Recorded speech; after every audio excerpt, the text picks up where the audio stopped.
과일 중에 왕자라고 하는 과일은 무슨 과일이죠? 두리안이라고 여러분 아시나요? 두리안, 우리나라 과일은 아닙니다. 이 두리안은 미얀마, 인도, 말레이시아 그리고 베트남에 가면 또 많이 있는 그런 과일이기도 합니다. 그런데 이 과일을 좋아하는 사람도 있지만 과일을 싫어하는 사람도 있어요. 이유가 뭐냐? 이 과일의 냄새 때문인데, 이 두리안은 이 껍질을 까서 펼쳐 놓으면 무슨 냄새가 나느냐? 양파 썩은 냄새라고 아시나요? 그리고 이 두리안은 시골에서 수세식 화장실에 한 3년에서 5년 정도 푹 묵힌 것을 속에서 퍼낼 때의 냄새라고 하면 이해가 쉬울 거예요. 이렇게 냄새가 아주 독하게 나죠. 그래도 그 두리안 과일을 좋아하는 사람이 많이 있어요. 아마 좋아하는 사람이 굉장히 많아요. 그런데 이 좋아하는 사람 중에 한 사람인 그 사람 중에 저도 포함됩니다. 이 과일을 참 좋아해요. 왜 좋아하느냐?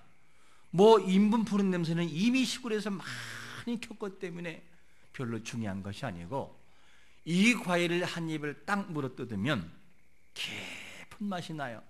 무슨 깊은 맛이냐? 고소한 맛에 이거를 흉내낼 수 없어요. 아주 고소한 냄새가 맛과 맛이 나는데 너무너무나 좋은 과일이죠. 물론 이 과일을 얘기하면 싫어하는 사람의 마음도 이해는 합니다. 냄새가 오래가고 지독한데, 한 번은 제가 외국에 나가서 저녁에 먹던 과일을 남긴 것을 냉장고에서 꺼내가지고 아침에 먹고 나왔어요. 근데 그날따라 앞에 탔는데 트림이 나오는 거예요. 어떻게? 콕 하고 트림이 나오는데, 트림이 나오고 한 1초나 2초 지났을까요? 뒤에 있는 어느 한 분이 하는 말이 두리안 냄새다. 저라고 여는 이야기 안 했어요. 모른 척 가만히 있었습니다. 그렇게 냄새가 오래 가기도 하고 지독하다 보니까 싫어하는 사람도 있습니다. 그런데 중요한 것은 뭐냐면, 미식가들은요, 짬뽕 한 그릇 맛있는 걸 먹기 위해서 3시간을 달려가요. 그리고 하는 말이 뭔지 알아요? 너무 행복하다. 와, 일주일 동안 내가 행복할 것 같아. 이런 말을 해요. 왜 그럴까? 맛을 알기 때문에요. 그 하나의 맛을 보기 위해서 그들은 3시간을 달려가고, 그 맛을 알기 때문에 남들이 싫어한다고 하지만 그것을 내 것으로 소화하는 능력이 있는 거죠. 왜? 맛을 알 때. 그러면 저는 여기에서 이런 질문 하나를 해보고 싶습니다. 우리는 하나님을 어떻게 느끼고 하나님을 어떻게 경험하고 있으십니까? 여러분들은 하나님을 어떻게 느끼시는가? 이런 질문입니다. 성경 하나님을 뭐라고 소개하고 있을까? 요한 1서 4장 16절 말씀을 한번 같이 읽어봅니다. 시작. 하나님이 우리를 사랑하시는 사랑을 우리가 알고 믿었노니 하나님은 사랑이시라. 사랑 안에 거하는 자는 하나님 안에 거하고 하나님도 그 안에 거하시느니라. 할렐루야. 하나님은 뭐라고요? 사랑이시라는 거예요. 하나님은 우리에게 사랑이라고 소개하는데, 그런데 하나님이 사랑이신 것과 우리와 무슨 상관이 있죠? 우리가 하나님의 사랑을 맛을 볼 수 없다면 그거는 아무것도 아닌 거예요. 하나님의 사랑이 내가 느껴지고 하나님의 깊은 진한 사랑이 내 가슴 속에 와 닿을 때에 눈물이 나고 감동이 오는 거죠. 여러분, 과일의 왕자인 두리안, 즉 두리안이 과일의 왕자이면 뭐합니까? 맛을 모르고 피하는데 의미는 없어요. 내가 맛을 알 때 진정한 가치가 있다는 거죠. 유대인들에게 예수님은 메시아였습니다. 그들을 구원할 메시아였어요. 하지만 그들이 메시아를 몰라볼 때는 예수님을 배척하고 예수님을 죽이려고 했던 것이 누구냐? 유대인들의 모습이었습니다. 왜? 메시아를 뭐하니까? 모르니까. 마찬가지로 우리도 우리의 구원자 되시는 예수님이 우리에게 찾아오셨지만 그 예수 그리스도 그분이 우리에게 메시아라는 사실을 인정하지 못하고 고백하지 못하면 그분은 우리에게 아무것도 아닌 거예요. 여러분, 예수 그리스도는 우리에게 구원자로 찾아오신 하나님 자신인 것을 믿으시기를 축원합니다. 그분은 우리에게 영생을 주신 분인 것도 믿으시기를 축원합니다. 그런 분이 예수 그리스도라는 거예요. 이 사랑을 내 가슴 속에 담을 수만 있다면 우리에게는 감동이겠죠. 그러나 아무리 그분의 사랑이 커도 내 가슴 속에 담을 수가 없다면 그거는 불행인 것입니다. 그 사랑이 우리 마음속에 담겨지기를 예수 그리스도 이름으로 축원합니다. 우리는 오늘 본문을 통하여 무엇을 볼 수 있느냐? 하나님의 사랑은 어떤 사랑일까? 그리고 그 하나님의 사랑을 아는, 하나님의 사랑을 경험했던 예수님은 그 사랑을 어떻게 이해하고 있는가? 그리고 예수님의 사랑이 우리에게 부어지고 있다면 우리는 어떤 사랑을 해야만 되고 그 사랑을 가지고 어디로 가야만 되는 것일까? 이 내용의 답을 찾게 될 것입니다. 자, 그러면 이 사랑을 알고 그 사랑을 경험하려면 하나님의 원형이신 본질의 사랑을 우리가 알아야 됩니다. 본질을 모르면 안 돼요. 자, 그러면 오늘 본문 속에서 본질적인 사랑에 대해서 요한복음 15장 9절에서 뭐라고 말씀하냐면 이렇게 말씀합니다. 아버지께서 나를 사랑하신 것 같이 나도 너희를 사랑하였으니 나의 사랑 안에 거하라. 이 내용을 보면 하나님 아버지의 그 사랑을 누가 느끼고 있느냐? 예수님이 완벽하게 알고 있어요. 100% 알고 있어요. 왜? 예수님 자신이신 그분께, 하나님이신 자신 그분께서는 모든 것을 알고 있고 이해하고 소화하고 계시니까. 그래서 예수님이 하나님 아버지의 사랑이 어떤 것인가를 알고 있었어요. 그러면 하나님의 아버지의 사랑은 어떤 사랑일까? 하나님 아버지는 그 아들 예수 그리스도 그분에게 어떤 사랑을 주셨을까? 그 사랑을 몇 가지를 보게 되면 예수님의 사랑, 즉 하나님의 아버지의 사랑은 예수님에게 어떻게 전가되냐면 천지 창조를 하실 때 그의 아들 예수님을 함께 협력하고 참여시켰습니까? 하나님 아버지만 홀로 하셨습니까? 예수님도 함께 참여하셨죠. 요한복음에서 그 사실을 입증합니다. 여러분, 그 하나님은 예수님을 천지 창조에 함께 창조에 참여시켜 놓아요. 그리고 구원의 중심 속에 누가 중심되게 하느냐? 예수 그리스도 그분을 중심에 딱 세워 놓으셔요. 그래서 예수 그리스도로 말미암지 않고는 아버지께로 오지 못하게 만들어 놓았어요. 여러분, 구원은 예수님을 통하여 이루어지는 것을 믿으시기를 축원합니다. 그분이 않고선 구원이 성립될 수 없다는 거예요. 이 사실을 우리에게 소개해 주고 있습니다. 그뿐인가요? 모든 능력을 예수님에게 부여해 주어요. 그 증거가 어디에 나오느냐? 마태복음 28장 18절에 보니까 예수께서 나와 말씀하여 이르시되 하늘과 땅의 모든 무엇을 권세를 줬다는 거예요. 이 권세를 주시고 살아가게 만들어 놓아요. 이것이 누구냐? 하나님 아버지가 그 아들 예수님에게 주시는 풍성한 사랑의 모습임을 우리는 볼 수가 있습니다. 그러므로 하나님 아버지는 이 사랑을 마음껏 마음과 그 아들에게 그냥 쏟아 부어주시죠. 그리고 하나님은 그 아들 예수님을 자랑하고 싶어하고 소개하고 싶었어요.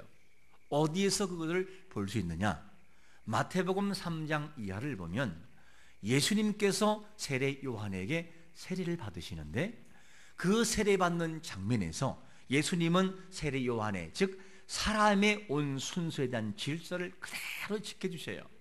그리고 세례를 받으실 때 그때 현상이 나타나는데 하늘에서 성령이 비둘기같이 임하면서 하늘에서 음성이 들려요. 그 음성이 들리는데 뭐라고 말씀하느냐? 마태복음 3장 17절에서 이렇게 말씀합니다. 하늘로부터 소리가 있어 말씀하시되 이는 내 사랑하는 아들이요 내 기뻐하는 뭐라고요? 잘하는 거요. 이는 내 사랑하는 자, 내가 정말 기뻐하는 내 아들이다. 이거를 과감하게 사람들에게 그냥 내놓아요. 여러분, 하나님은 오늘도 우리에게 원하실 때에 우리를 자랑하고 싶어하고 우리를 깊이 사랑하고 싶어 하는 것이 하나님의 사랑인 것을 믿으시기를 축원합니다. 그 사랑이 지금도 우리에게 흘러오고 있다는 거예요. 지금 넘쳐나고 있다는 거죠. 그런데 여기에서 하나님 아버지가 내 사랑하는 아들이요, 이 사랑이라는 단어가 굉장히 중요한 단어인데 이 원문의 단어를 보면 아가페토스라는 이 단어가 나와요. 이 단어는 무슨 사랑이냐? 극진한 사랑을 표현해. 극진한 사랑. 극진한 사랑을 그 아들에게 완전히 부어 주신다는 거예요. 그냥. 그리고 그 아들을 바라볼 때 사랑할 만한 가치를 부여해 사랑한다는 거예요. 그러니까 하나님 아버지가 아들에게 쏟아붓는 그 사랑은 최고의 사랑이고 극치 사랑인 거죠. 그 사랑을 주님 우리 하나님은 하고 있다는 거죠. 여러분, 그러면 여기에서 우리가 극진하다라고 하는 이 사랑이 어떤 뜻이 있느냐? 극진한 단어는 뭐냐? 어떤 사람에게 대해서 온전한 정성을 쏟아붓는 것을 극진이라고 합니다. 그러면 하나의 예를 들어 볼까요? 아주 부모님을에게 효하는 아들이 있었는데 이 아들이 얼마만큼 아버지를 사랑하느냐? 이렇게 사랑해요. 아버지가 몸이 아파 누워 있으면 자기도 밥을 먹지 않아요. 왜냐? 그 아버지가 이렇게 아파하시는데 나를 낳아준 아버지가 아파하시는데 내가 어떻게 마음대로 밥을 먹을 수 있을까? 그러면서 함께 굶어요. 그러다가 잔치가 돌아와서 안 갈 수가 없는 상황이 왔을 때는 그 잔치집에 참여를 합니다. 그리고 음식을 예의상이니까 조금 먹습니다. 그리고 곧바로 어디로 갔냐? 화장실로 가요. 그리고 손을 어떻게 해요? 목에 넣어가지고 욱 해가지고 다 토해내버려요. 왜냐? 내가 어떻게 아버지가 이렇게 아파하고 있는데 뭐가 그렇게 편하다고 마음껏 음식을 먹을 수 있나? 그러면서 다 토해낸다는 거예요. 실제 일입니다. 이렇게 해서 아버지를 사랑하는 극진한 사랑으로 다가서는 것, 이것을 극진한 단어로 조금은 표현될 수가 있을 것입니다. 이게 뭐냐? 극진한 사랑이라는 거죠. 하나 더 한번 혐오스러운 표현해 볼까요? 아이들을 키우다 보면 코를 흘려야 안 흘려요? 감기에 걸려가지고 코를 쭉 흘립니다. 그러면 어려운 시대에는 지금처럼 빨대가 있는 것이 아니잖아요. 코에 넣어서 쫙 당기면 쫙 딸려오지만 그 당시에는 그런 것이 없으니까 엄마가 아이의 코에 어떻게 하죠? 하고 빨아요. 그러면 코가 쫙 딸려와요. 그래서 아이가 코를 뚫어놔요.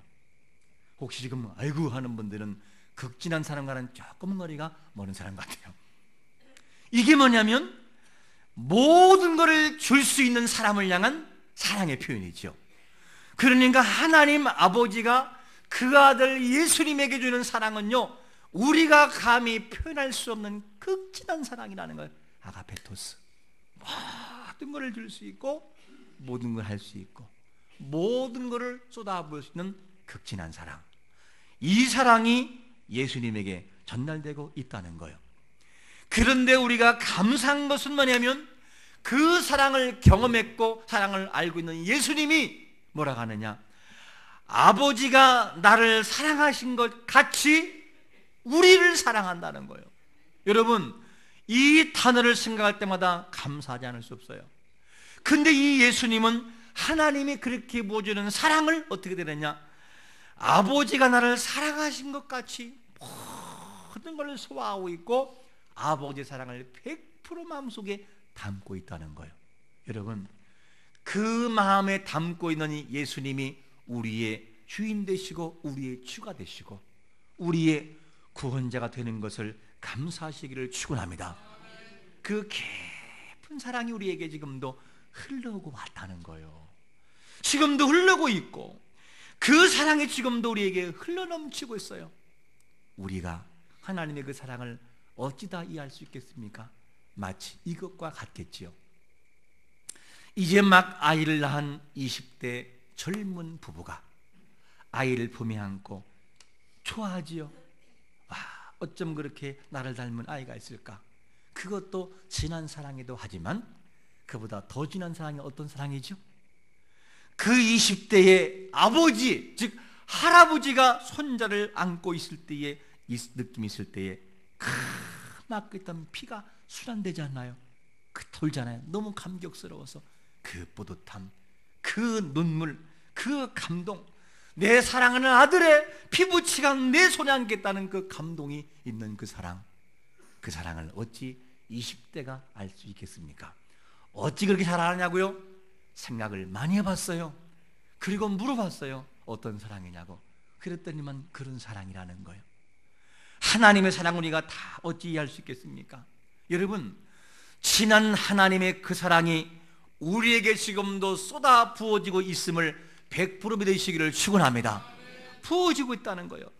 그 하나님의 한없는 그 사랑이 우리 앞에 있는 것이 얼마나 감사한지 몰라요. 그래서 그 구절의 말씀과 같이 아버지께서 나를 사랑하신 것 같이 나도 누구를 사랑해요? 너희를 사랑한다는 거예요. 누가? 주님께서. 그 사랑이 있으니 우리가 얼마나 감사합니까? 위의 말씀을 들어보면 하나님 아버지의 그 사랑이 예수님 마음속에 그대로 옮겨지는 거예요. 그러니까 예수님 우리를 바라볼 때 그 사랑은요, 그냥 주고 싶은 사랑, 그냥 아프고 힘든 그 아픔이 있을 때마다 회복해주고 싶은 그 사랑, 힘들고 어렵고 고난 있는 사람들에게 주님이 함께 아파해주는 그 사랑, 그 공연한 사랑이 지금도 우리 마음속에 전달되고 있다는 거예요. 여러분, 하나님의 아버지의 그 사랑이 예수님의 마음속에 있고 예수님에 있는 그 마음의 사랑이 우리 마음속에 그대로 담겨지기를 축원합니다. 그래야 우리는 행복할 수 있다는 거예요. 이 사랑이 있어야 맞는 거죠. 여러분, 이것을 우리 마음속에 담는 것이 중요하다면, 그런 저는 두 번째로 하나의 질문을 던지고 싶은 것이 뭐냐면, 하나님의 사랑이 예수님의 마음속에 담겨져 있다면, 그리고 그 사랑이 우리 앞에 전달되고 있다면 우리는 그 사랑을 얼마만큼 마음속에 담고 있는가? 그 하나님의 깊은 사랑을 내 마음속에 어떻게 담고 있는가라는 질문입니다. 하나님의 사랑이 그 예수님의 마음속에 담겨진 사랑이 너무 크다 보니까 주님께서는 항상 아버지 안에 거하고 계셨어요.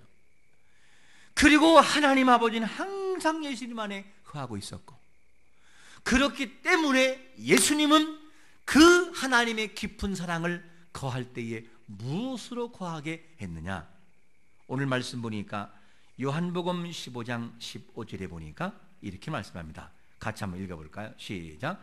내가 아버지의 계명을 지켜 그의 사랑 안에 거하는 것 같이 너희도 내 계명을 지키면 내 사랑 안에 거하리라. 할렐루야.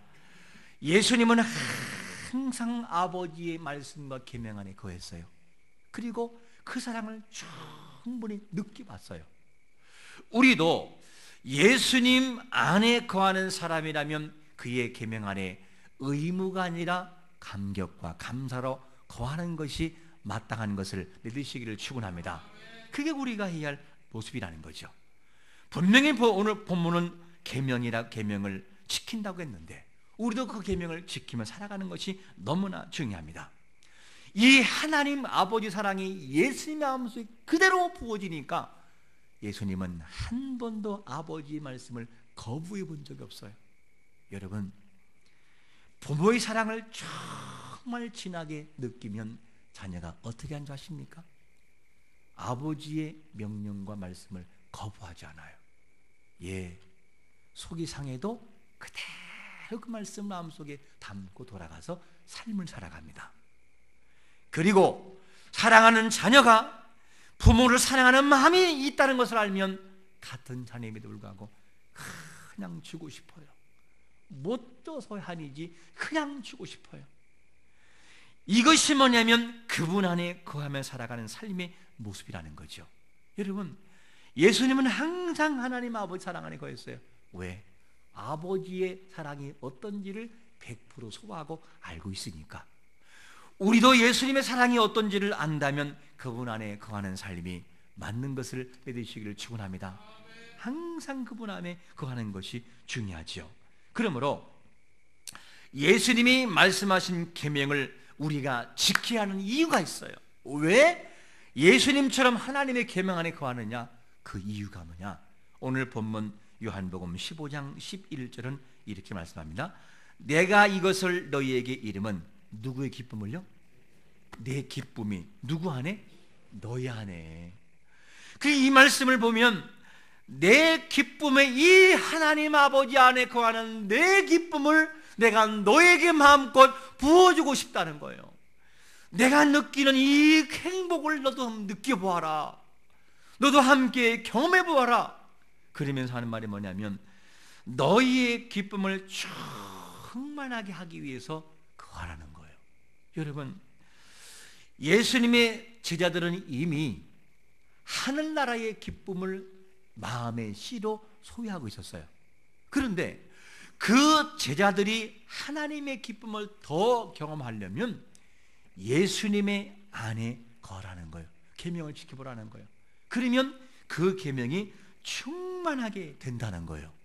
여기서 충만하다라고 하는 이 채워짐의 충만함은 스스로 만드는 충만함이 아니에요. 원문에서 보면 어떤 것이냐? 타의 어떤 힘에 의해서 쏟아 부어지는 거예요. 그냥 무슨 말이냐? 우리가 주님 안에 거하고 주님 안에 들어가 있으면 그 충만한 사랑을 우리 안에 예수님께서 부어주신다는 거예요. 그러면 내 모든 원망과 불평과 잘못된 자가 완전히 깨어져 뭘로 바뀌냐? 충만으로 바뀐다는 거예요. 여러분, 사도행전에서 왜 예수님의 제자들이 바뀌었습니까?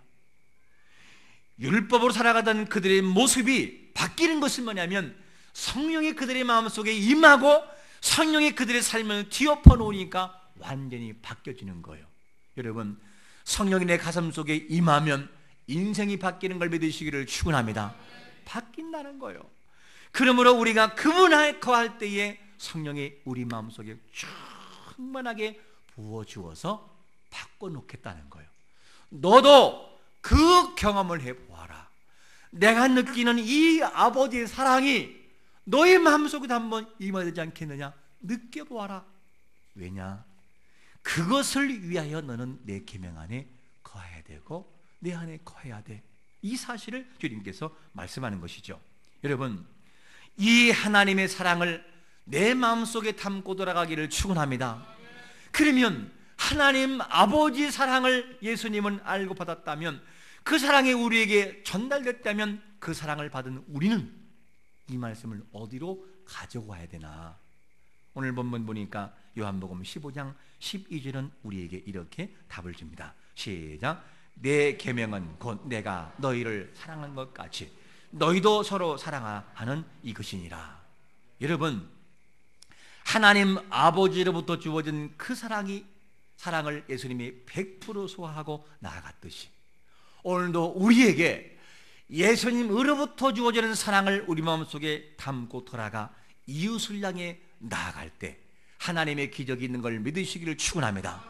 그 사랑을 마음속에 담고 돌아가서 가정으로 돌아가야 되고 이웃으로 돌아가야 되는 거죠. 여러분, 그러면 우리는 이렇게 말할 수 있을 거예요. 내가 사랑을 못 느끼고 경험하지 못하면 이웃에게 다가가도 여러분요, 확신이 없고 자신이 없어요. 무슨 말이냐면, 여러분 이웃에게 갈 때 전도를 하려고 초인종을 누를 때는 가슴이 두근두근해요.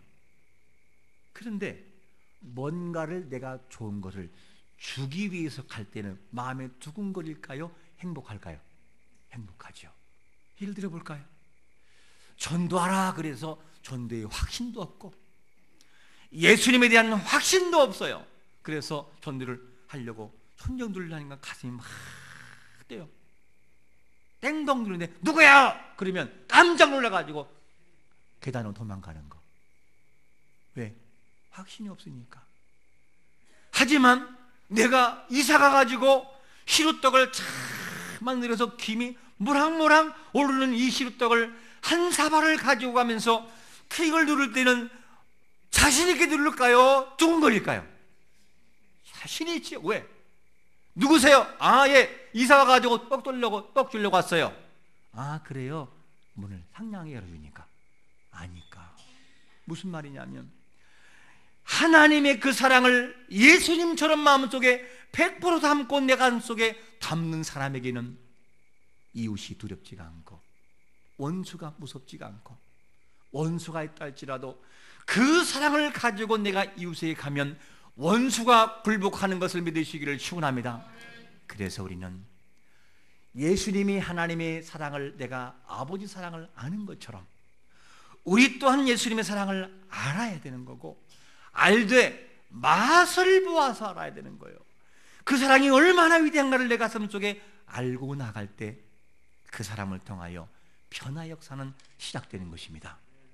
가정에 가지고 돌아가서 나아가면요, 가정이 변화받고, 구역으로 돌아가면 사람들이 변화받고, 이웃에게 다가서면 이웃의 사람들이 사랑 앞에 굴복하는 역사가 있는 것을 100% 믿으시기를 축원합니다.